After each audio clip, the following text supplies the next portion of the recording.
un avantage, c'est que ce matin on parlait d'une fête austère. On va parler d'une fête joyeuse parce que je me sentais mal à l'évocation d'une fête austère après ce qu'on vient de vivre. Donc, merci Seigneur de ne pas devoir parler de Kippour encore, bien qu'on va en parler un peu, mais on va parler de Soukhot. Soukhot. C'est une fête particulière parce que si vous allez dans le monde juif, si vous dites on va à la fête, ils sauront tout de suite que c'est Soukhot. C'est la fête par excellence, c'est la fête de la réjouissance. Et l'Éternel avait commandé à ce que le peuple se réjouisse fortement. Et notamment, il y a quelque chose d'assez intéressant, la fête durera 7 jours, n'est-ce pas? Le 8e jour sera pour vous un Shabbat où vous ne ferez aucune action servile et vous vous réjouirez encore plus.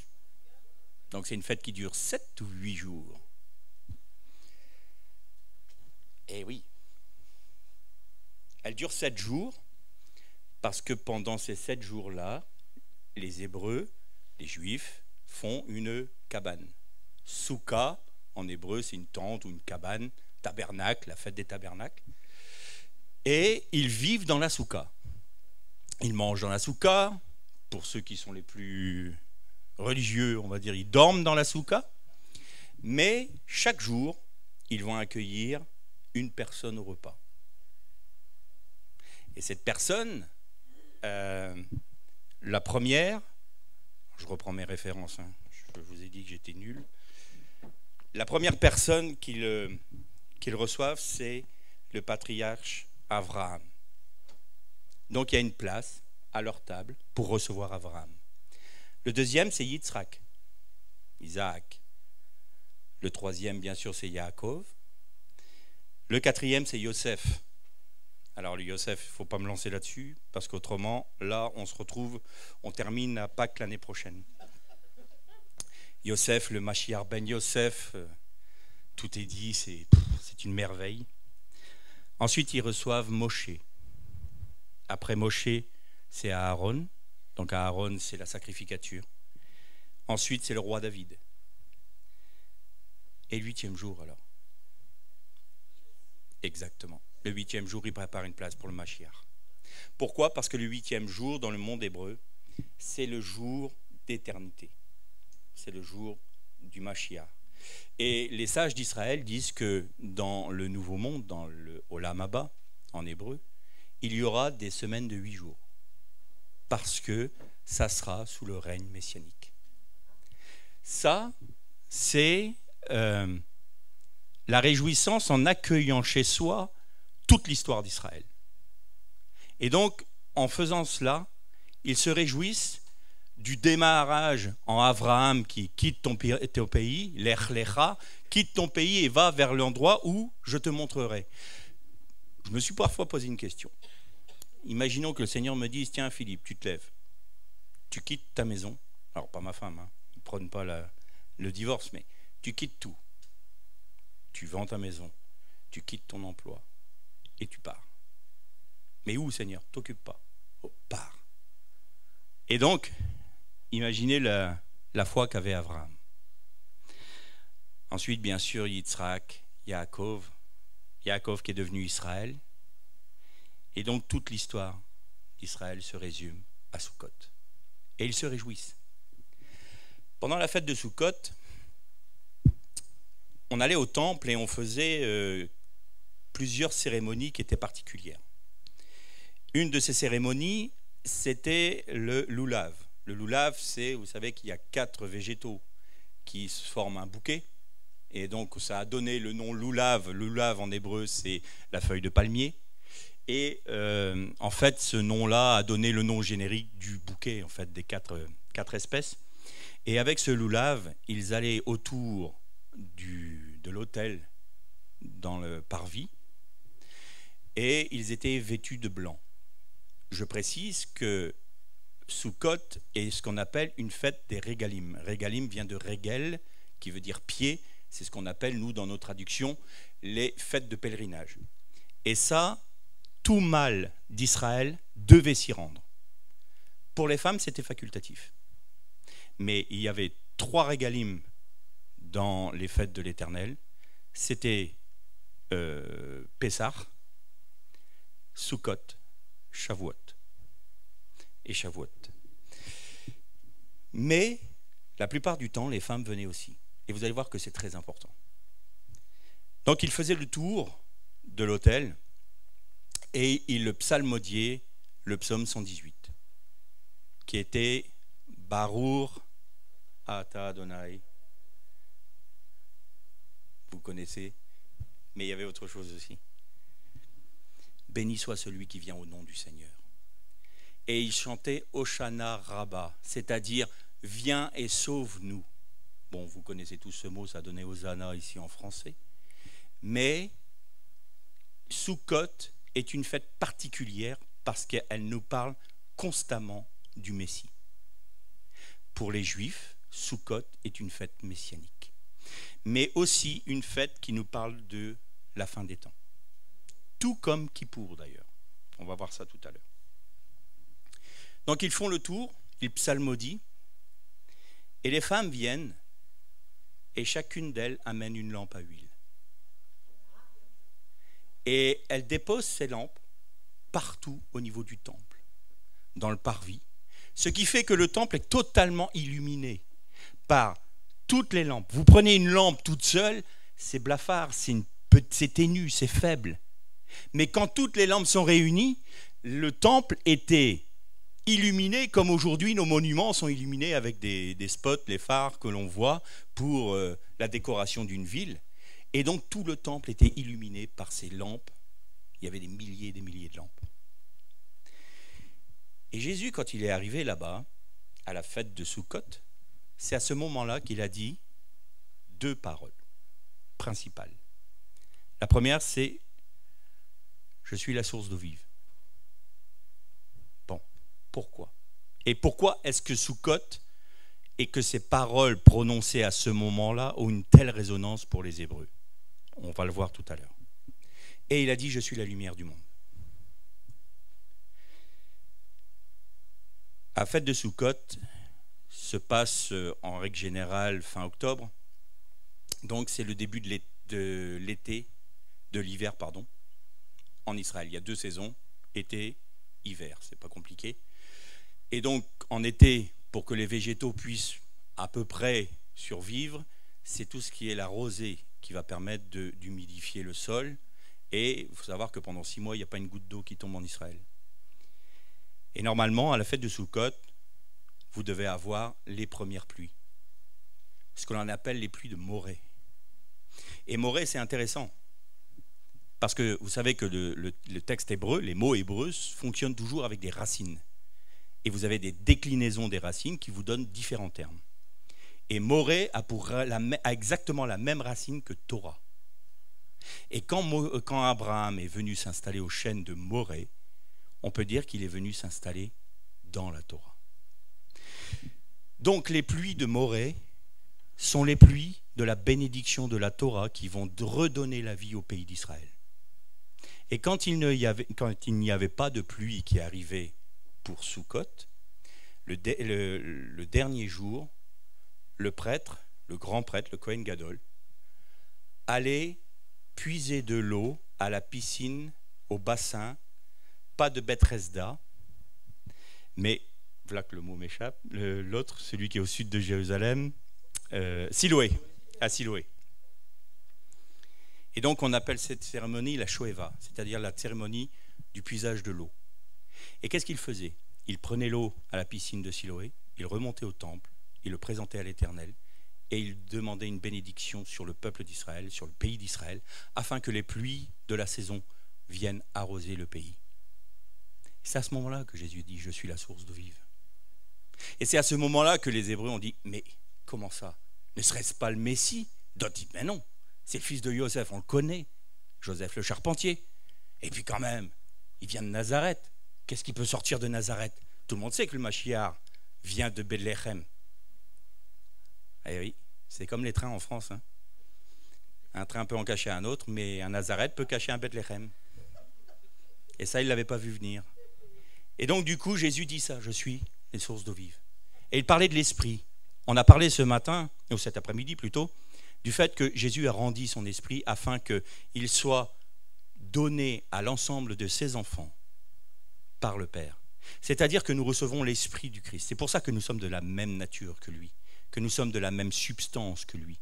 Et c'est pour ça que nous sommes nés de son côté, nous, son épouse. Et il a dit, je suis la lumière du monde, et évidemment, ça parlait au peuple, puisque la lumière illuminait tout le temple. Au terme de cette fête, Jésus redescend et il rencontre un groupe de pharisiens, ceux qu'on aime bien dans le monde évangélique, et ils sont en train de condamner une femme. Elle est adultère, indéniable, elle est adultère. Et en flagrant délit d'adultère, la loi de Moshe ordonne la lapidation. Les deux, mais au moins elle s'était fait choper, c'était elle qui était devant. En flagrant délit, ouais, mais en général j'ai remarqué que les hommes s'en tiraient mieux. Il y a quand même des choses qui demeurent dans l'humanité. Et ça nous montre que la lumière du monde, ça nous montre que celui qui est la source d'eau vive, il est celui qui peut pardonner nos péchés. Il est celui qui a tout accompli sur la croix, on l'a vu tout à l'heure. Il est celui par lequel nous avons la délivrance de nos maladies. On a eu des témoignages. Nous avons la délivrance de nos addictions. Nous avons la délivrance de nos malédictions. Nous avons la délivrance de notre propre personne, de notre moi profond. Vous savez, j'aime à dire que notre principal ennemi, ce n'est pas Satan. C'est nous-mêmes. Parce que c'est un agent infiltré. Et Satan a un point d'accès dedans, en nous, pour pouvoir nous faire dévier. Vous savez que Torah veut dire aussi tirer une flèche. Et péché, en hébreu, ça veut dire littéralement manquer le but. Et vous savez que quand vous manquez le but d'1 degré au moment du tir, vous vous retrouvez à 3 km avec 5 mètres de différence pour être à côté de la cible. Et Satan ne va pas essayer de nous faire en sorte que nous dévions beaucoup.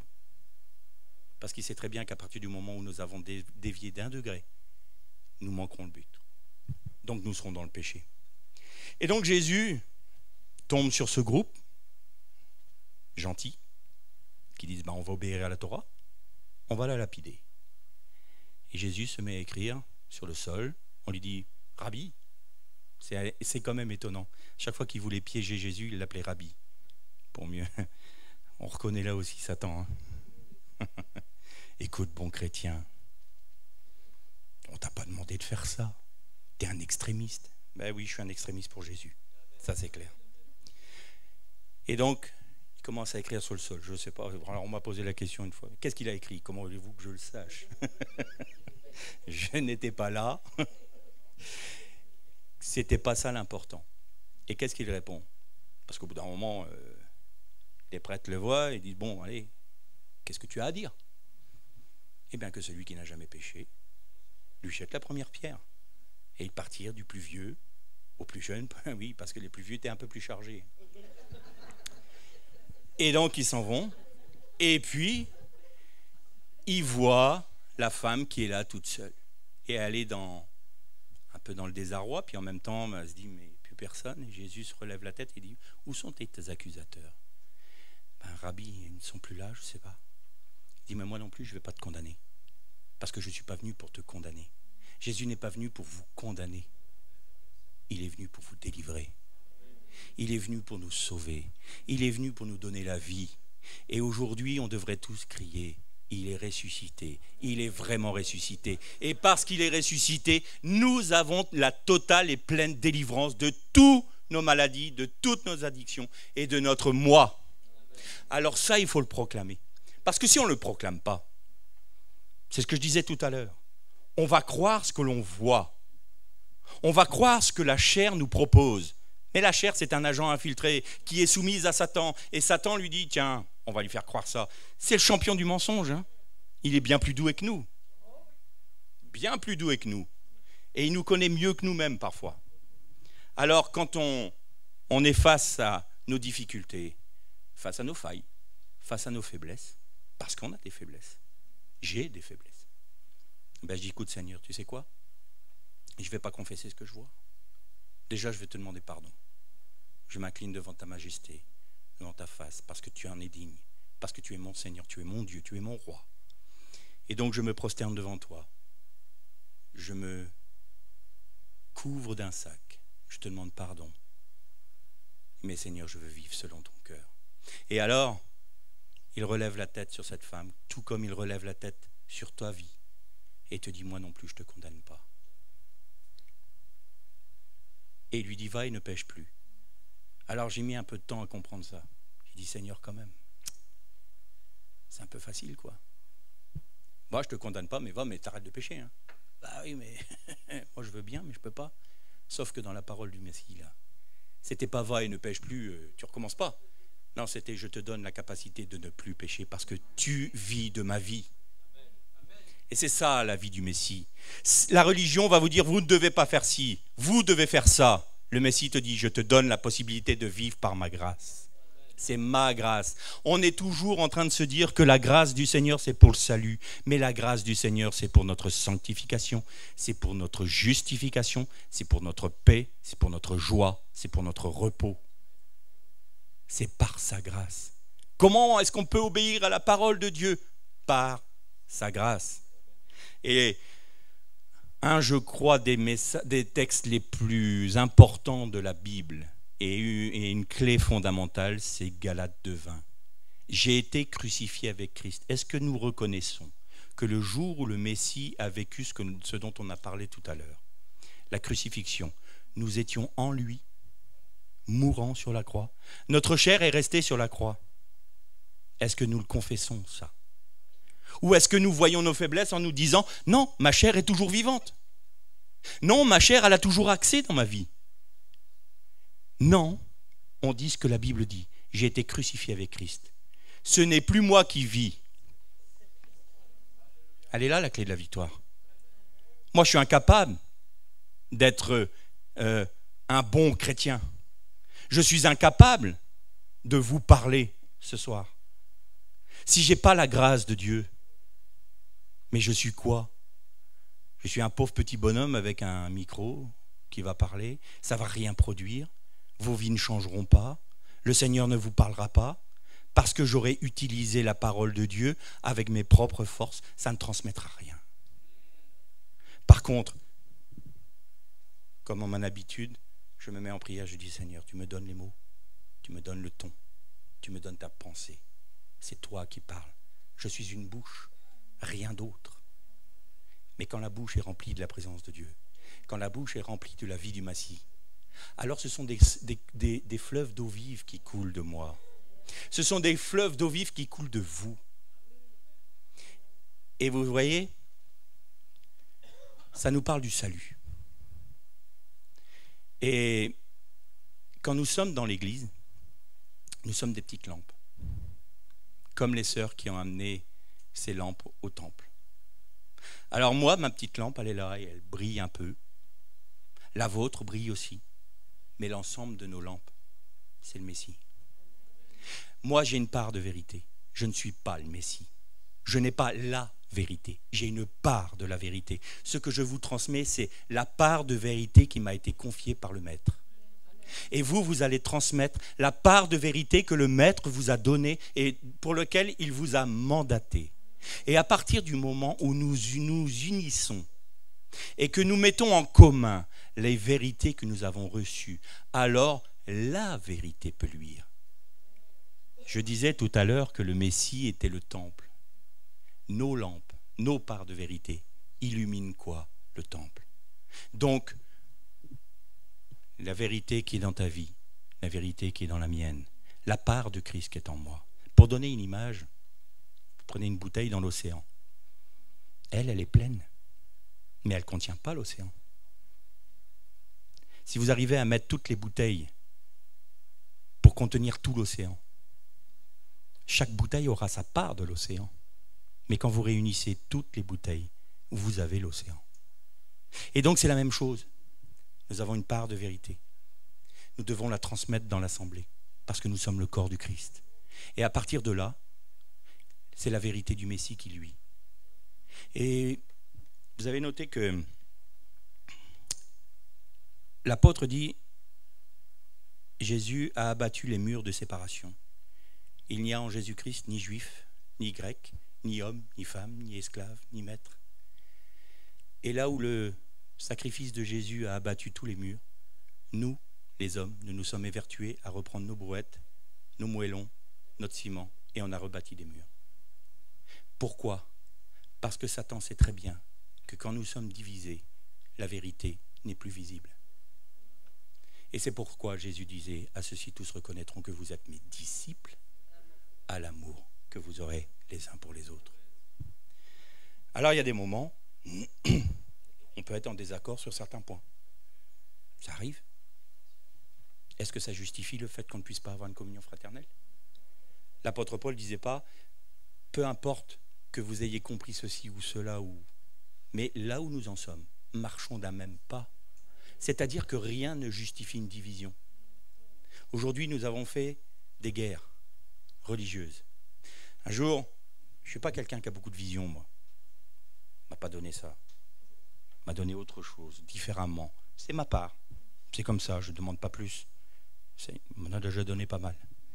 Parce que parfois, je reste une semaine ou deux sur un seul mot en hébreu pour pouvoir en comprendre tout. S'il fallait encore que j'interprète des visions...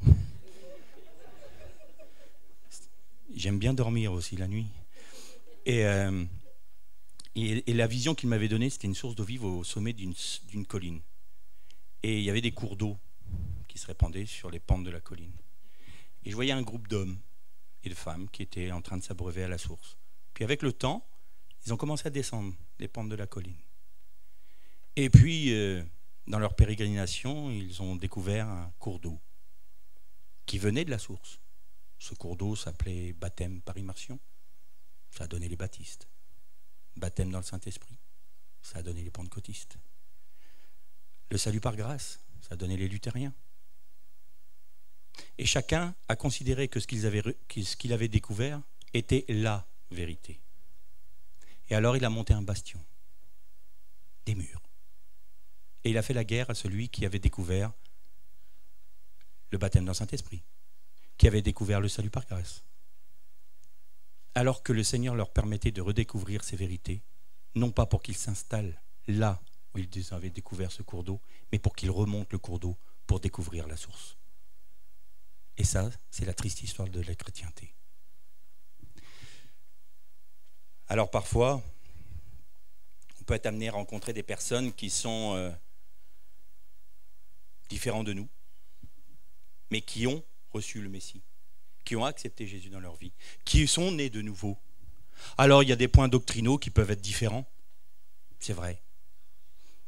On a tous un arrière-plan religieux. Moi, le Seigneur, quand j'ai commencé à apprendre l'hébreu est tellement vaste et tellement dense que ça a démoli des pans entiers de la religion que j'avais reçue. Et à un moment, je me retrouvais avec un tas de ruines et je dis, mais Seigneur, en fait, depuis ces 50 dernières années, là, qu'est-ce que j'ai appris ? J'ai l'impression de ne pas te connaître. Tu es qui en fait ? Et le Seigneur s'est révélé dans sa Torah, dans sa parole. Et j'ai compris que chaque mot, chaque lettre, chaque vide. Vous savez que les sages d'Israël disent que la Torah, même le blanc de la page est rempli de la présence de Dieu. Et il m'a conduit à apprendre un peu dans le monde hébraïque leur façon de porter une exégèse des textes. Et en fait, il y a 4 niveaux d'exégèse dans l'hébreu. Alors, il y a des moments où on en utilise, nous, dans le monde évangélique, sans même le savoir. Mais il y a ce qu'on appelle le pshat. Le pshat, c'est le sens littéral. Donc, vous lisez le texte, bon, il veut dire quelque chose. Ensuite, vous avez le chemes. Le chemes, c'est l'allusif. C'est-à-dire que ce n'est pas écrit dans la Torah. Mais la pensée de la vérité est suggérée. Et donc, si vous êtes soumis au Seigneur, il va vous faire comprendre qu'une vérité qui n'est pas noir sur blanc est suggérée, mais jamais elle ne doit contredire le sens littéral. C'est là le garde-fou. Le garde-fou vient dans le fait que le pshat, c'est la règle étalon. Parce qu'après, vous allez rentrer dans le drash, qui donne le midrash, c'est-à-dire Jésus était un champion du midrash. Nous, on appelle ça des paraboles. C'est-à-dire, c'est des petites histoires qui nous permettent de comprendre, de saisir une vérité. Et enfin, vous avez ce qu'on appelle le sod. Et le sod, c'est le secret de la Torah. Et ça, les sages d'Israël disent, vous ne pouvez pas y accéder par l'étude de la Torah. Vous ne pouvez y accéder que seulement si l'Esprit de l'Éternel vous révèle les choses. Et donc, vous savez que dans les lettres hébraïques, l'hébreu est assez particulier parce que si vous écrivez en français, en anglais ou en allemand, vous prenez une ligne et vous posez votre lettre sur la ligne. N'est-ce pas? L'hébreu, c'est l'inverse. Vous mettez une ligne en haut et toutes les lettres sont accrochées. Pourquoi? Parce que c'est une langue qui vient de l'Éternel. Elle vient du ciel. Les autres langues sont de la terre, pas l'hébreu. Et quand des lettres prennent des proportions différentes, il y a toujours une signification. Et notamment sur certaines lettres, vous avez ce qu'on appelle des tagim, c'est-à-dire des petites couronnes. Vous avez déjà vu des textes hébreux? Vous avez des petites tagim là. On ne sait pas ce que ça veut dire. On ne sait pas. On ne sait pas à quoi ça correspond. Et les sages d'Israël disent, c'est la lettre écrite de la Torah qui tend vers le secret de la Torah. C'est-à-dire qu'elle va vers le blanc de la page. Et par l'Esprit de Dieu, vous pouvez rentrer dans le secret du code de la Torah pour la saisir et pour en comprendre des vérités cachées. Et c'est ça qu'on essaye de faire en revenant aux racines hébraïques de notre christianisme. C'est par l'Esprit de Dieu, de découvrir les secrets cachés dans la Torah. Mais pour ça, il faut rester dans l'hébreu. On ne peut pas trouver autrement quelque chose. Vous savez que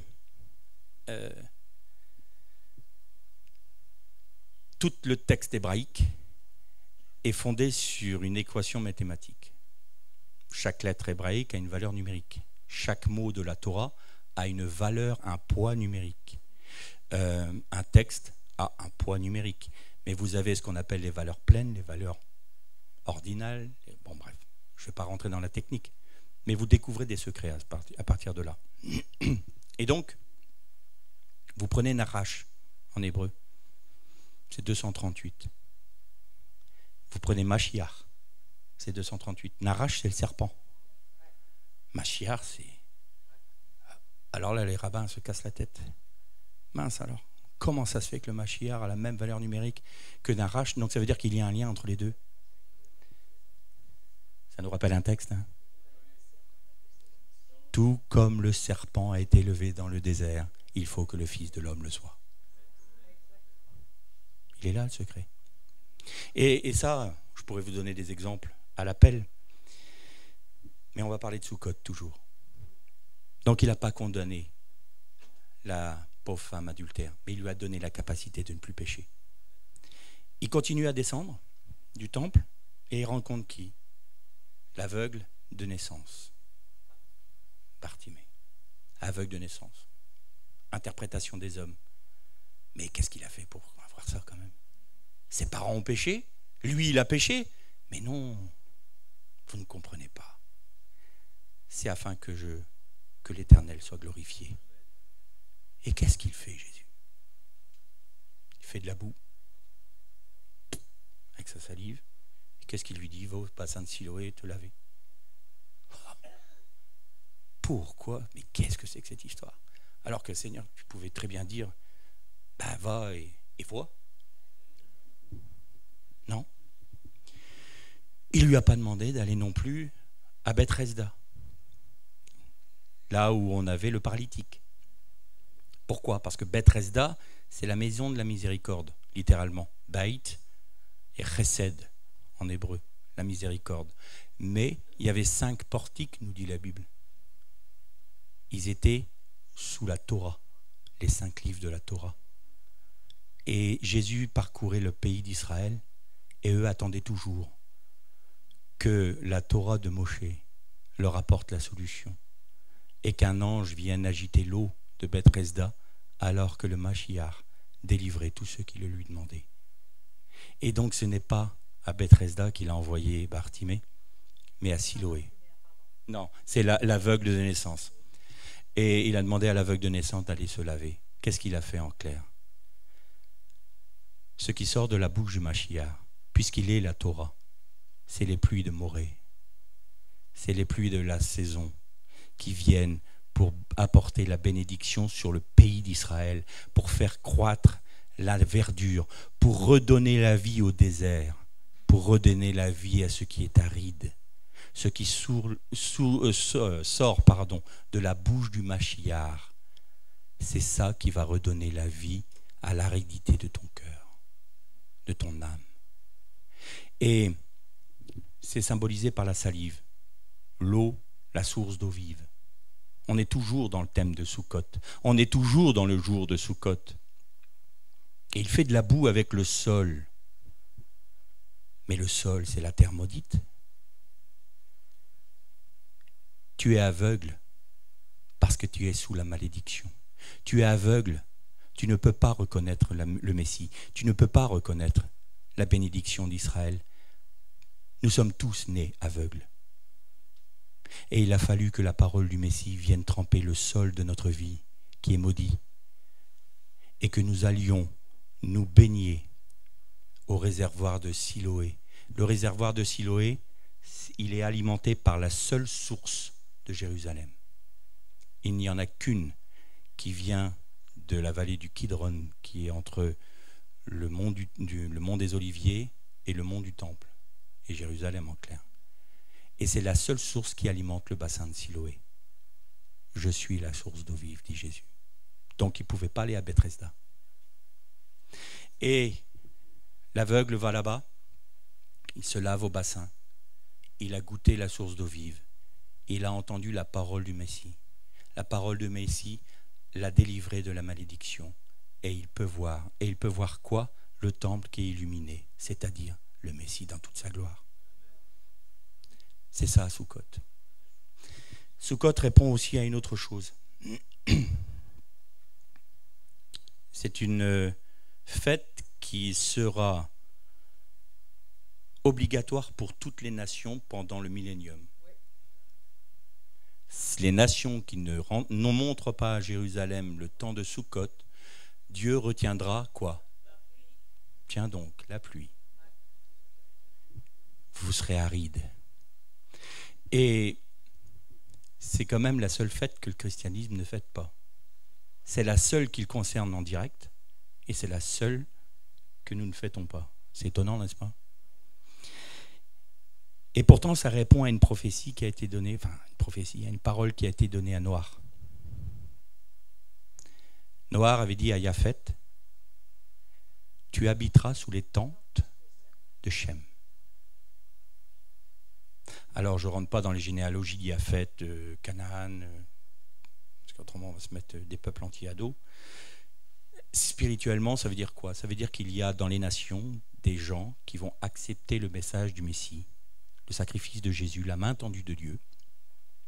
Et donc, ils vont être sous les tentes de Shem, en clair, rattachés aux promesses d'Israël. Mais bien sûr, sous la protection d'Israël. Et ce qu'il faut savoir, c'est que les promesses restent et demeurent à Israël. Nous sommes co-héritiers. Israël, c'est notre grand frère. Nous sommes les petits frères. Mais ça va, la famille est bien. Ou la petite sœur, oui, bien entendu. Mais je parle de manière générale. Hein. Et donc, Sukkot, c'est ça. C'est l'esprit du Messie qui se répand sur nos vies, qui détruit la malédiction et qui va nous donner la vie. Le dernier jour de Sukkot, donc le 8e jour, alors aujourd'hui, on ne l'appelle plus le jour de la réjouissance, on l'appelle, mais si, c'est la même chose quand même, on l'appelle la Simcha Torah, la joie de la Torah. Pourquoi? Parce que la Torah est divisée en plusieurs parashotes. Une parashote, c'est une portion de la Torah, et il y a avec cette portion de la Torah, ce qu'on appelle une haftara, la portion des prophètes. Et chaque semaine, dans les synagogues, vous avez un cycle que vous suivez en la paracha, l'haftara qui lui correspond. Et au bout de l'année, vous avez lu toute la Torah. Et Simchat Torah, c'est le jour où la dernière paracha est lue et méditée. Et elle se termine ainsi, aux yeux du peuple. La dernière paracha, les dernières paroles, c'est aux yeux du peuple. Et on recommence un cycle de lecture. Et vous avez au commencement, Dieu créa les cieux et la terre. Et si vous faites la jonction des deux, vous avez aux yeux du peuple, Dieu créa les cieux et la terre. Et on revient dans un cycle de révélation de la Torah. On est à nouveau au bénéfice des pluies de Morée. Parce que la parole est vivante. C'est le Messie.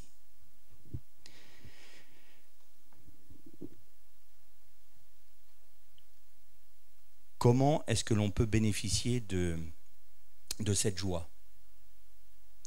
Alors, évidemment, la repentance. Ça, c'est un mot qu'on n'aime plus dans les milieux évangéliques. Moi, je raffole de celui-là. C'est le seul qui me délivre. Alors, quand je vois comment je suis, ça donne la paix. On se sent bien avec le Seigneur. Ça nous donne un libre accès au sein des saints. Alors, si c'est pour garder ma nature pourrie, franchement, le choix est vite fait. Mais, il y a un mais. Il y a ma chair. Et c'est là, il faut la dompter. Quand Kippour s'arrête, donc Kippour, c'est vraiment pour le pardon des péchés perpétuels, des péchés volontaires. Donc vous avez noté que ce n'est jamais arrivé que le Kohen Gadol soit tué, soit mort. Ça veut dire que, puisque Yeshua est un plus grand sacrificateur selon l'ordre de Melchizedek, ça veut dire que nous avons un pardon perpétuel, éternel. Bien. À la fête de Sukkot, c'était le seul jour de l'année où on ouvrait le voile du Saint des Saints, le fameux parochet, et qui donnait, alors, au temps du premier temple, bien sûr, au temps du tabernacle aussi, du temps de Jésus, il n'y avait plus l'arche d'alliance dedans, mais il y avait l'emplacement. Ce qui voulait dire quoi? Ça voulait dire que le peuple pouvait voir le Saint des Saints, mais pas y pénétrer. Et on a vu tout à l'heure que quand le voile s'est déchiré, les deux chérubins brodés dessus se sont écartés en nous laissant un libre accès au Saint des Saints. Mais il nous laisse aussi un libre accès à quoi? Qu'est-ce qui était gardé par des chérubins dans le Gan Eden? L'arbre de vie. Alors on va l'écrire, l'arbre de vie. Parce que vous allez voir que ce n'est pas deux vies. Deux vies, de la vie. Donc on a le Hetz. Et là vous avez donc A, Cha, Achayim. Ça c'est arbre, mais qui veut dire aussi potence en hébreu. Vous savez que la croix, c'est l'arbre qui donne la mort, mais qui donne la vie. C'est l'arbre qui va nous permettre de rentrer dans cette réalité-là. Chayim. Mais ça, c'est un pluriel. C'est l'arbre des vies. Parce qu'autrement, ça serait Chay. Seulement. Un peu trop long, mon Yud. Donc, pourquoi l'arbre des vies? Parce que si vous voulez bénéficier de la vie du Messie en vous, vous devez déposer la vôtre au pied de la croix. Quand je viens auprès du Messie, je viens et je lui dis, Seigneur, je dépose toute ma vie. Mon péché, bien entendu, mes rébellions, bien sûr, mais aussi toutes mes affections, tout ce que j'aime, tout ce qui est même légitime. Je revendique plus aucun droit sur ma vie, je te la dépose au pied de l'arbre des vies. Et en ayant déposé la mienne, je reçois celle du Messie. Et alors, ce n'est plus moi qui vis, c'est Christ qui vit en moi. Il est là le secret. Et c'est pour ça que Etz Achayim est un pluriel et non pas un singulier. Et le voile a été déchiré. Mais on ne rentre pas dans le Saint des Saints n'importe comment. Vous avez vu tout à l'heure qu'on parlait de la troua du chauffard, c'est-à-dire que pendant 10 jours, de Rosh Hashanah jusqu'à Kippour, le peuple se préparait à la rencontre de son Dieu. C'est la même chose là. Pour nous, je pense que si on retrouvait la notion de la sainteté de Dieu qu'ont les Juifs, il y a beaucoup de choses qui changeraient dans nos églises. Parce qu'aujourd'hui, excusez-moi le terme, mais je mets beaucoup de guillemets parce que c'est de mon maître dont je parle, de mon père, on prend le Dieu pour un copain. C'est pas un copain. C'est un Dieu. Et Dieu, on lui doit l'adoration. Et s'il est notre Père, on lui doit le respect. On ne peut pas venir de manière négligée devant l'Éternel. Et on doit se préparer. On doit se purifier. Et se purifier, c'est quoi? C'est la repentance.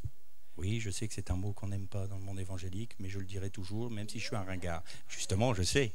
Mais je ne parle pas de nous, là. Je sais que, tu sais, tout à l'heure...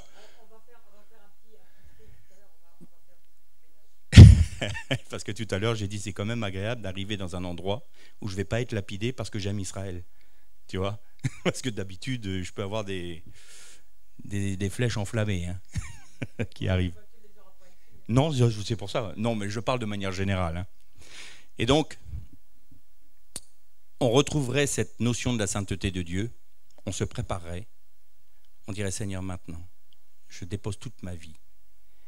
Et avant que je rentre dans le service du Seigneur, un jour, il m'a donné juste une parole toute simple, mais que j'ai mis un peu de temps à comprendre. Il m'a dit, acceptes-tu d'être un ricin?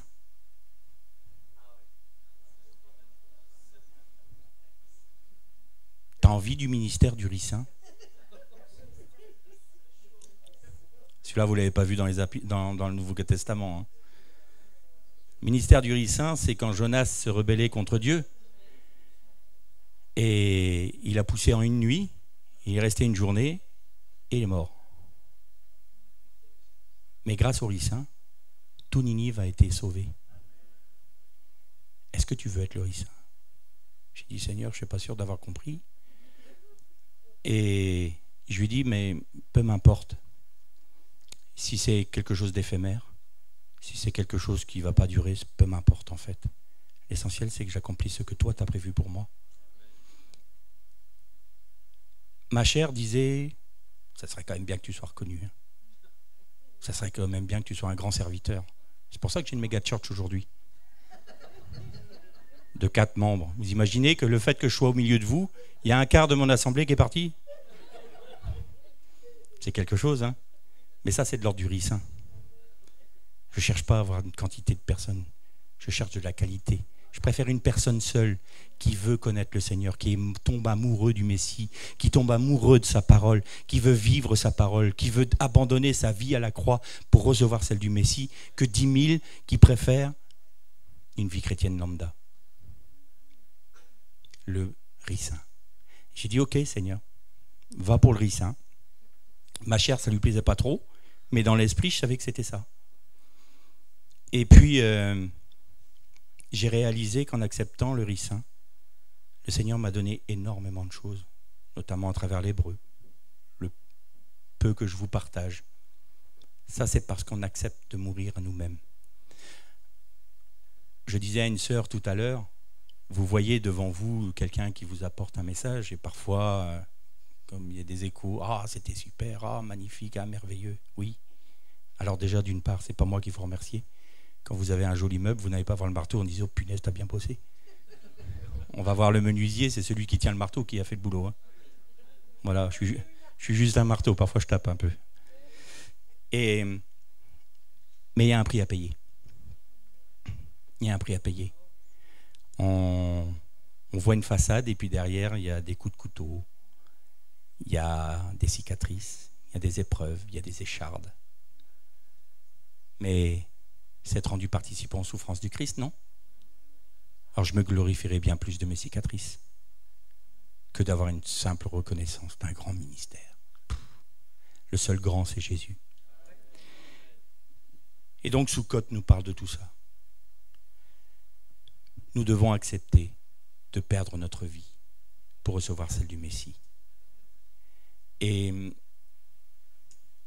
au terme de ces méditations, on verra, on continuera encore demain. J'aimerais que chacun d'entre nous prenne une décision. Que vous avez déjà faite, c'est sûr. C'est évident. Mais remettre toujours sur le métier, le travail. Dire Seigneur, à nouveau je me consacre à toi. Je me mets à genoux, je t'apporte ma vie. Je t'apporte tout ce que je suis. Je t'apporte mes affections. Je t'apporte même mes besoins légitimes. Je ne désire plus aucun contrôle sur ma vie. Toi seul es le maître de ma vie. Et là, vous verrez, les choses vont changer dans vos vies. Vont prendre une dimension que vous n'imaginez même pas. Parce que c'est la vie du Messie qui va se répandre dans vous, à travers vous. Elle va vous remplir, elle va déborder de vous et elle va nourrir ceux qui vous entourent. Il faut puiser dans la vie du Messie. Tout à l'heure, pendant le moment de prière qu'on avait dans les petits groupes, j'ai apporté juste une petite parole d'exhortation. J'ai dit, tu vois, si tu veux réussir à faire, je vais quand même pas déballer des secrets, donc je me tais, mais il y avait un point particulier qu'il fallait qu'une personne fasse. Et j'ai dit, ça, tu peux pas le faire. C'est pas possible. Tu pourras jamais. Tu peux essayer, mais tu feras pas. Pourquoi ? Parce que tu n'en as pas la capacité. Parce que si tu en as la capacité de respecter la parole de Dieu, ben Jésus n'avait pas besoin de venir pour mourir sur une croix. Par contre, tu dois vivre par la grâce de Dieu. Alors j'ai appris dernièrement qu'il y avait l'hypergrâce. Magnifique. Qu'est-ce qu'on n'invente pas ? Enfin, toujours moi, ça me donne de l'hypertension. C'est pas possible. Ah, c'est infernal. Plus j'en apprends et plus je tombe de ma chaise, je dis mais ça va s'arrêter où ? Je ne sais pas. Mais ça quand même, ça devient inquiétant. Ça, c'est la doctrine des Nicolaïtes. Vous pouvez faire ce que vous voulez, Dieu est bon, il va vous pardonner. Ah bon. Donc maintenant, on va résumer la chose. Vous avez entendu cet après-midi ce que le Seigneur a subi pour nous. On a juste évoqué un peu ses souffrances. On a vu qu'il est l'accomplissement de toutes choses. Il a quitté sa gloire pour accepter de porter le jugement qui nous revenait. Il était l'agneau qui était jeté au sol, l'agneau innocent qui était lapidé, qui était percé, égorgé, pendu, et qui a reçu le jugement du feu de Dieu sur lui. Et on aurait l'outrecuidance de dire au Seigneur, on va faire un marché. Et je garde ce pan-là de ma vie. Et puis toi, tu peux prendre le reste parce que ça ne m'intéresse pas plus que ça. C'est indigne. C'est indigne. Alors nous devons être dignes. Accepter ce chemin de Gilgal qui donne Galgalta. Mourir à nous-mêmes. Accepter les souffrances du Christ. Un jour, je méditais sur le pain et le vin. Et le Seigneur me dit, tu vois, le pain, c'est toujours la représentation du corps. C'est la chair, c'est notre corps, pas la chair dans le sens négatif du terme, j'en parle, notre corps de chair. D'ailleurs, c'est pour ça que Jésus est né à Bethléem, la maison du pain, parce qu'il s'est incarné pour être le pain rompu pour nous. Et puis il y avait le vin. Ben, le vin, c'est ton sang, Seigneur. On est d'accord ? Bien, oui. C'est vrai, ceci est mon sang. Mais qu'est-ce qu'on fait avec le vin aussi ? On fait du vinaigre. Et à l'époque de Jésus, le vinaigre était fait exclusivement avec du vin. Et je dis, Seigneur, ça veut dire quoi exactement ça ? Ça veut dire que quand tu prends la Sainte Seine, tu acceptes d'être rompu, de te nourrir du Christ, mais toi-même d'être rompu. Tu acceptes de prendre la vie du Christ, c'est-à-dire le sang, mais tu acceptes aussi que ce sang peut être pour toi du vinaigre, c'est-à-dire que tu vas être rendu participant aux souffrances du Christ. Est-ce que tu l'acceptes ? ou est-ce que tu ne l'acceptes pas? Et il m'a montré autre chose encore. Chacun d'entre vous avait reçu un mandat de Dieu, quel qu'il soit, un service, quelque chose à faire pour lui. Il n'y a pas de pierre de décoration dans l'église. On est tous participants. Moi, il y a des moments, dans ma grande assemblée, je leur dis, eh oh, je ne suis pas tout seul là. J'ai besoin de vous. Parce qu'autrement, je vais mourir, quoi. Et puis c'est pas ça. Et là, c'est pareil. Mes frères, j'ai besoin de vous. J'ai besoin de votre soutien. Michel a besoin de votre soutien. Tous les frères ont besoin de vous. Alors vous devez apporter cette vie qui est en vous. Et vous voulez qu'elle porte du fruit? Je vais vous donner un secret. Vous devez passer par le parorète. Le parorète veut dire littéralement briser. Briser en morceaux. Bon, là on commence à attaquer des sujets. Il m'a dit, punaise, il m'a parlé de Soukhot, c'était une fête de réjouissance. Et là, ça tourne au vinaigre. Hein. Ça tourne au vinaigre. Et le Seigneur m'a donné une image, m'a montré un texte, plus précisément. Il m'a dit, est-ce que je prêchais depuis déjà une bonne quinzaine d'années. Et il m'a dit, est-ce que tu acceptes de me rendre ce que je t'ai donné? J'ai dit, si c'est ta volonté, de toute façon, je suis un ricin. Hein. T'en fais ce que tu veux. Hein. Et pendant 7 ans, je me suis tu. Et pendant 7 ans, j'ai été laminé. J'ai cru que je m'en sortirais pas. J'ai dit, mais Seigneur, je ne comprends pas. Il avait enlevé sa grâce. C'était une horreur.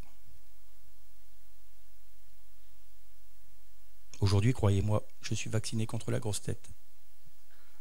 Parce que quand le Seigneur retire sa grâce, je sais qui je suis.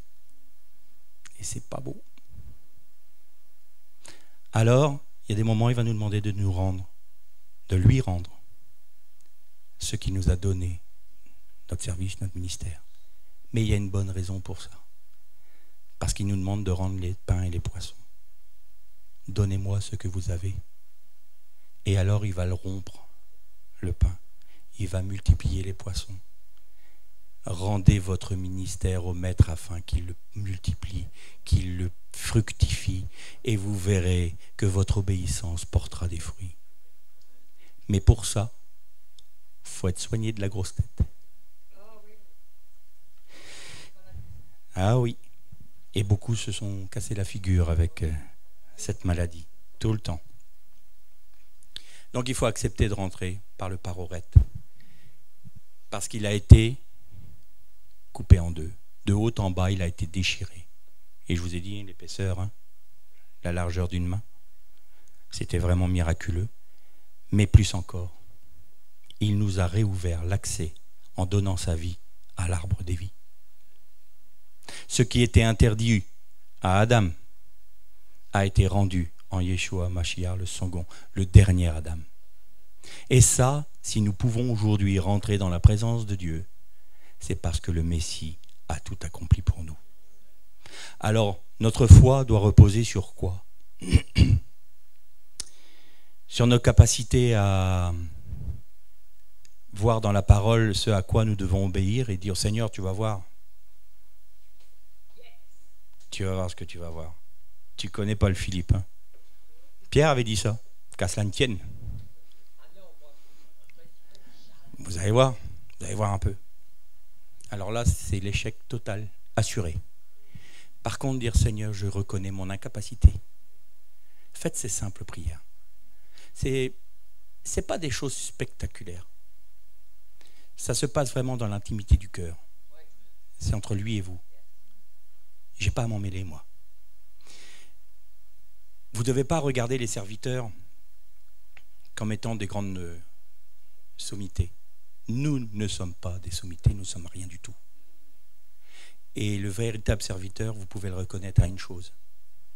Si au début de votre vie chrétienne, vous avez besoin d'un tuteur que le Seigneur a permis, Le véritable serviteur fera en sorte que vous croissez suffisamment pour vous détacher de lui et vous attacher à Christ. Celui qui voudra vous garder sous sa coupe, c'est un loup. Éloignez-vous d'un tel ministère. Nous sommes donc sous la protection d'Israël. La protection d'Israël, c'est le Messie. Et donc nous avons une alliance. Je ne vais pas vous parler de ça parce que alors là, comme on change d'heure en plus, c'est-à-dire on pourrait peut-être commencer la réunion de demain matin tout de suite après. À voir. Mais vous savez que dans la Brit Mila, c'est-à-dire la circoncision, il y a un lien direct avec ce qu'on appelle le keshet en hébreu, c'est-à-dire l'arc-en-ciel. Ça, c'est dans les codes de la Torah. Bien. Donc nous sommes sous cette alliance-là. Le Messie, Yeshua, il est la circoncision d'Israël. Et nous le découvrons en Daniel. Il dit, un Messie se lèvera et il sera retranché de son peuple.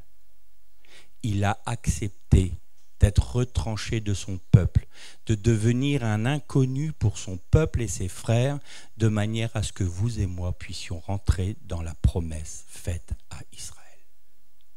Et si Israël aujourd'hui est dans un état de rébellion, c'est simplement pour que nous puissions rentrer dans l'arche de Noé, dans la grâce en Jésus-Christ. Parce qu'en Jésus-Christ, c'est pas que Christ n'a pas accompli, a détruit la Torah, comme il y en a beaucoup qui disent c'est la fin de la Torah. C'est l'accomplissement de la Torah. Et donc, la grâce, c'est pas l'hypergrâce, c'est la grâce que nous donne le Messie d'accomplir sa parole. Ça, c'est une grâce. C'est ça, vivre par la grâce. C'est d'avoir la capacité par la vie du Messie en nous d'obéir à la parole de Dieu par sa grâce seule. Nous n'avons aucune possibilité de nous considérer comme étant au-dessus des autres. Nous ne pouvons pas dire, regarde un peu comme je suis très spirituel. Ben non, c'est Christ qui est en toi, qui est spirituel. Que le Seigneur relève sa main de toi et tu vas voir un peu ce qui va se passer. Tu vas vite comprendre. Et j'ai vite compris. Mais j'en avais besoin. J'en avais besoin. C'est un danger. Vous savez, celui qui s'humilie, celui qui accepte l'humiliation du Seigneur, il va éviter de gros dangers. Parce que le péché principal du Satan, c'était l'orgueil.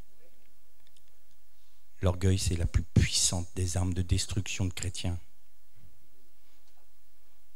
Quand on commence à se croire plus grand que les autres, vaut mieux arrêter. Je préfère voir mes frères en disant « La part du Christ qui est en toi est bien plus grande que moi. » Alors, je peux avoir une communion avec toi.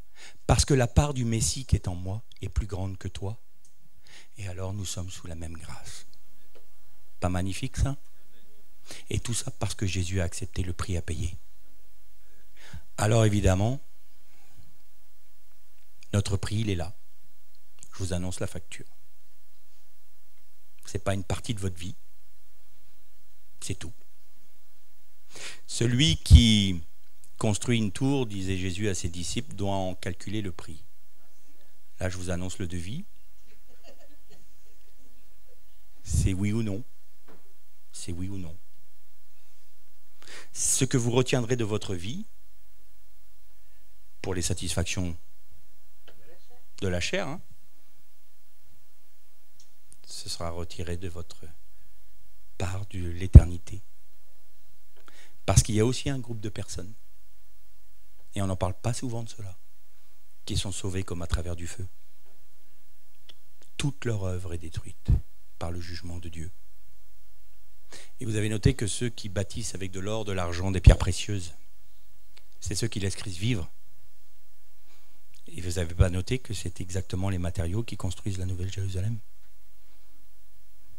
Elle est là, l'épouse du Christ. L'épouse du Christ, c'est celle qui a accepté d'abandonner sa vie pour recevoir celle du Messie. Et c'est ça. Si ce soir, si pendant ce séminaire, Cette réalité pouvait être vécue par chacun d'entre nous en disant, Seigneur, aujourd'hui je prends cette décision. J'abandonne tout ce que j'aime, tout ce que je suis, tout. Je te laisse tout. Tu contrôles tout. Tu diriges tout. Maintenant, c'est toi qui vis. Eh bien, j'aurais pas raté ce séminaire.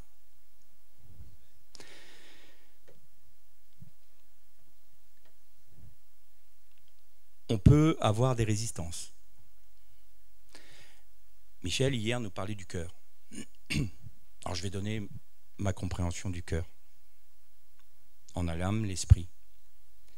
Le cœur, je pense que c'est le siège où est notre volonté. S'il y a une chose à laquelle Dieu ne va pas toucher, c'est notre volonté. Il n'agira pas. Et pourtant, la Bible nous dit, il donne le vouloir et le faire. Il y a une dichotomie là, non? C'est-à-dire que notre volonté, c'est notre libre arbitre.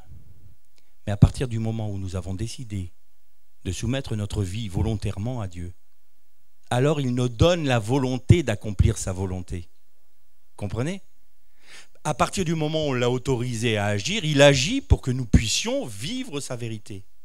Que nous puissions accepter l'épreuve qui peut aussi permettre dans nos vies, de manière à être rendus participants à Christ, à la souffrance de Christ. Un jour, 3 sœurs étaient en train d'étudier la parole de Dieu. Elles étaient ensemble. Et puis elles sont tombées sur le texte du joaillier. Je vous mets comme dans un creuset pour affiner l'or pur. Et une des sœurs dit, tiens, moi ça m'intéresserait de savoir un peu ce qu'un joaillier fait pour que j'en comprenne, parce qu'elle faisait un peu comme moi, on revient dans le contexte historique, géographique, pour comprendre la Torah. Et elle propose donc à ses sœurs, eh bien je vais aller demander au bijoutier d'à côté s'il veut bien que j'aille voir comment il travaille. Et puis le bijoutier accepte volontiers, commence à faire fondre de l'argent. Et puis elle voit des traces noires et il dit, là c'est des scories. Et tout ça vont brûler. Puis au bout d'un moment, elle voit qu'il n'y a plus de traces noires, mais le bijoutier continue à faire chauffer. Et elle pose la question, mais comment vous savez que l'argent est pur? Et il dit, c'est quand je vois mon reflet dedans. Ça veut dire que le Seigneur va vous mettre dans le creuset jusqu'à ce que le reflet du Messie soit en vous. C'est ça l'objectif, d'être rendu de gloire en l'image du Christ. Et donc les souffrances que nous avons, les combats que nous menons, les épreuves que nous traversons ne sont pas là pour nous détruire, parce qu'il n'y a pas de hasard dans la vie d'un chrétien. À partir du moment où nous avons accepté le Messie, je dis avec un petit trait d'humour, même quand je me cogne le petit doigt de pied contre une table, c'est permis par Dieu. Voilà. Bon, faut pas le tenter ça avec moi, parce que il y a des réactions vives. Alors, parfois, la grâce de Dieu, je vois les coups venir et je dis, Seigneur, par ta grâce, et voilà. Et quand je suis surpris, parfois ça loupe. Et je vois le vieux Philippe qui remonte au grand galop, qui descend de sa croix et qui dit, je suis toujours là. Ouais. Alors l'objectif, c'est de lui dire, ta place est sur la croix. Tu remontes et tu y restes. Alors un des secrets aussi, c'est de dire, Seigneur, j'accepte la sentence de mort sur ma vie. J'accepte de ne pas être digne de toi. C'est pas toujours facile à dire ça. Parce que tout homme a besoin d'être aimé. Tout homme a besoin de se sentir aimable. Toute personne a besoin de se sentir valorisée. Mais il y a un moment où on est obligé de dire au Seigneur, non, en fait, j'ai beau regarder, j'ai pas de valeur à tes yeux. Alors j'accepte. J'accepte la sentence de mort que tu as prononcée sur ma vie. Le Seigneur ne veut pas nous bonifier. Il veut nous transformer. Nous ne sommes pas une création renouvelée. Nous sommes une nouvelle créature. Et vous verrez que demain, on va en parler. Parce que ça a un lien direct avec notre baptême, avec le cœur même de nos cellules, et qu'il y a de très grandes répercussions dans notre vie chrétienne. Ça va jusqu'au parler en langue. Oui, moi-même j'ai été surpris. Alors, ADN, parler en langue. On verra tout ça demain. Tout ça pour dire que il est digne de notre abandon entre ses mains. Vous voyez qu'on a survolé les fêtes. On a parlé de Pessah, bien entendu. On a parlé de Kippour, on a parlé de Sukkot. On a parlé un peu de Shavuot. Mais la circoncision dont on parlait tout à l'heure, du Messie qui a été retranché de son peuple pour nous, nous devons accepter d'être circoncis nous-mêmes, mais circoncis de cœur. Et ça, c'est que la puissance du Saint-Esprit qui puisse l'accomplir en nous. Et on revient au chauffard. Cette corne, elle a été libérée de la chair. Elle a été détachée de sa chair. Et puis c'est une corne qui va produire un son qui est pur à partir du moment où celui qui souffle dedans sait le faire. Quand le Saint-Esprit souffle sur sa parole, c'est un son pur. Et vous savez pourquoi il y a tant de divisions dans le monde chrétien? Parce que les hommes prennent le chauffard qui est la parole et soufflent dedans. C'est l'esprit des hommes qui souffle dans la parole. Et donc ça crée des divisions. Ça crée des sons dissonants. C'est pas agréable à entendre. On sent bien que ça va pas. Et en même temps, comme je disais, c'est la corne qui permet de contenir l'huile d'onction pour le royaume. Et donc il y a la force de la parole du Saint-Esprit avec sa douceur. Je terminerai sur un point. Parfois on rencontre des frères qui sont vraiment différents de nous. Ça m'est arrivé. Donc comme je n'appartiens à aucune dénomination, je suis ouvert à toutes. Enfin du moins à celles qui m'acceptent. Pas non plus charrier. Et j'ai des sœurs qui sont vraiment des sœurs, mais elles sont catholiques. Donc il y a tout l'arrière-plan. Je vous salue, madame, et tout le bas de tintouin. Et donc du coup, on pose des questions. La tendance naturelle de l'homme, c'est de dire bon, t'as la fausse doctrine, tu vas voir. Moi, je vais t'expliquer. Hein. Faut que tu m'écoutes. Puis un jour, il y a une de ces sœurs là qui me parle, elle est décédée maintenant, et qui me dit, Philippe, j'aimerais bien que tu m'expliques quelque chose. Donc je vais chez elle et je vais pour lui expliquer quelque chose. Et là, le Seigneur m'arrête et me dit, attention à ce que tu fais. Je dis, comment ça? Il dit, tu rentres dans un jardin. Je t'interdis de piétiner les fleurs. Je dis, qu'est-ce que tu veux dire, Seigneur? Je dis, dans ce cœur, il y a des allées. Tu les empruntes. Tu n'arraches aucune plante. Tu ne fais aucun dégât. Tu accompagnes seulement. Bien. J'ai écouté cette sœur et j'ai compris qu'il fallait que j'agisse avec tact. C'est pas moi, ça. Hein. Ah, j'écoute là, Seigneur, faut que tu... À toi de jouer, hein, parce que là, franchement... Et elle me bombarde de textes bibliques interprétés à la sauce de sa culture. Hein. Et je lui dis, mais est-ce que tu peux m'expliquer ce texte-là? Et puis tel autre, et puis tel autre. Et de manière subtile, ça me fait drôle de dire ça en me parlant de moi, de manière subtile, je l'ai amenée à s'interroger sur ce qu'elle me présentait. Parce que les textes que je lui montrais l'amenaient dans la direction où elle était obligée de rentrer dans l'évidence. Et c'est elle-même qui a dit, mais en fait, je me trompe. Tu en penses quoi, toi? Et là, je savais que je marchais sur les allées et que je n'étais pas en train de piétiner des fleurs. Alors quand vous rencontrez des frères et des sœurs qui ne sont pas de la même obédience que vous, qui sont différents, qui ont une pensée différente, et parfois ils vont être très virulents. Hein. Parce que la religion a ceci de terrible, c'est que c'est un absolu. Et les convictions sont un absolu. Quand vous touchez les convictions de quelqu'un, il faut mettre le casque lourd, parce que vous allez en prendre plein la tête. Et donc, il faut toujours être prudent, et la sagesse de Dieu, et amener la personne, par l'Esprit de Dieu, la force et la douceur. eh bien, des miracles s'opèrent. Et il y a l'inverse aussi. Parfois, on est pétri de certitude. Moi, je ne démordais pas de certaines choses. Comme ça. Et puis, il y a des gens qui ont été amenés par le Seigneur à me faire le même coup que j'ai fait à cette sœur. Mais comment t'expliques ça? Je sais pas. Puis tu me saoules avec tes questions. Puis au fond de moi-même, je disais, punaise, mais je me suis planté ou quoi? Alors on commence à chercher dans la Bible. Pas devant lui, hein, je voulais pas perdre la face non plus. Puis j'étais là.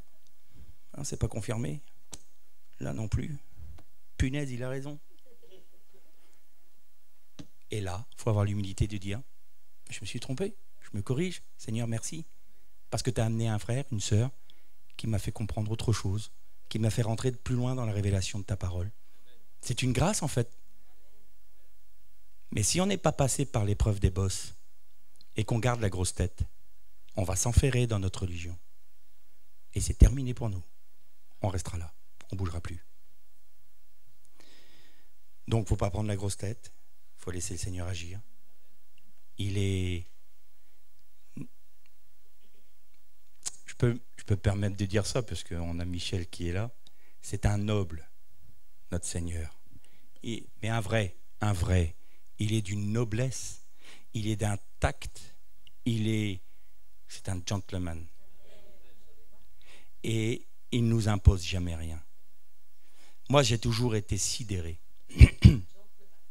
Gentleman, exactement. J'ai toujours été sidéré que le Dieu créateur de toutes choses me demande mon avis. Est-ce que tu veux m'aimer? Il suffit que tu modifies quelques trucs chez moi et je vais t'aimer, hein. Ça c'est clair. Hein. Non, parce que Dieu est un Dieu d'amour.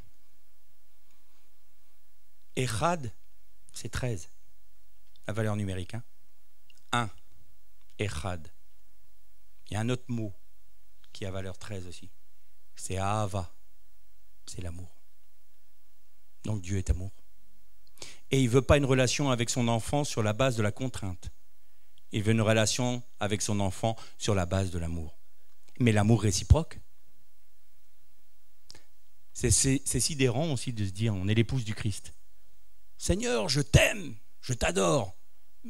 Reviens pas trop vite hein, parce que j'ai d'autres trucs à faire. Purée, si ma fiancée m'avait dit, tu sais, je t'aime, mais bon, je vis avec mes copines, on se mariera dans 20 ans, je dirais, on a de l'amour à géométrie variable, quoi. Ça me paraît très bizarre. Et pourtant, ça ne nous paraît pas bizarre de dire ça au Seigneur. Un jour, un frère que j'aime bien, par ailleurs, m'avait dit, moi, je ne suis pas pressé que le Seigneur revienne, j'ai ma vie à faire. J'ai dit, ah, ok, d'accord. Et je suis scotché de voir que les Juifs attendent plus leur Messie que nous. Mais qu'est-ce qui nous est arrivé? J'ai envie de dire, comme le Seigneur a dit à Adam, mais comment en sommes-nous arrivés là? Comment en sommes-nous arrivés là? Seigneur, tu es notre Seigneur, tu es notre époux. Tu es notre époux. J'ai une alliance là. Alors évidemment, c'est pour ma femme en premier, pas en premier, mais c'était pour ma femme, mais elle veut dire quelque chose pour le Seigneur. C'est Anile Dodivé Dodili. Ça veut dire je suis à mon bien-aimé est à moi. C'est plus qu'une alliance. C'est une alliance aussi avec mon Seigneur. Est-ce que vous voulez tous faire une alliance avec votre Seigneur? Alors je vous propose de prier ensemble. Et c'est pas mon habitude, mais je vais le faire. Que ceux qui veulent abandonner leur vie dans les mains du Maître, soit se lèvent, il n'y a pas d'obligation, soit se lèvent, soit s'avancent, vous faites ce que vous voulez, soit vous restez assis parce que vous voulez. Le problème n'est pas là. Mais si vous voulez qu'on prie ensemble, pour que nous tous, et moi en premier, je redépose ma vie maintenant devant mes témoins que vous êtes, pour la remettre au pied de l'arbre des vies, Tetz HaChaim, pour recevoir celle du Messie.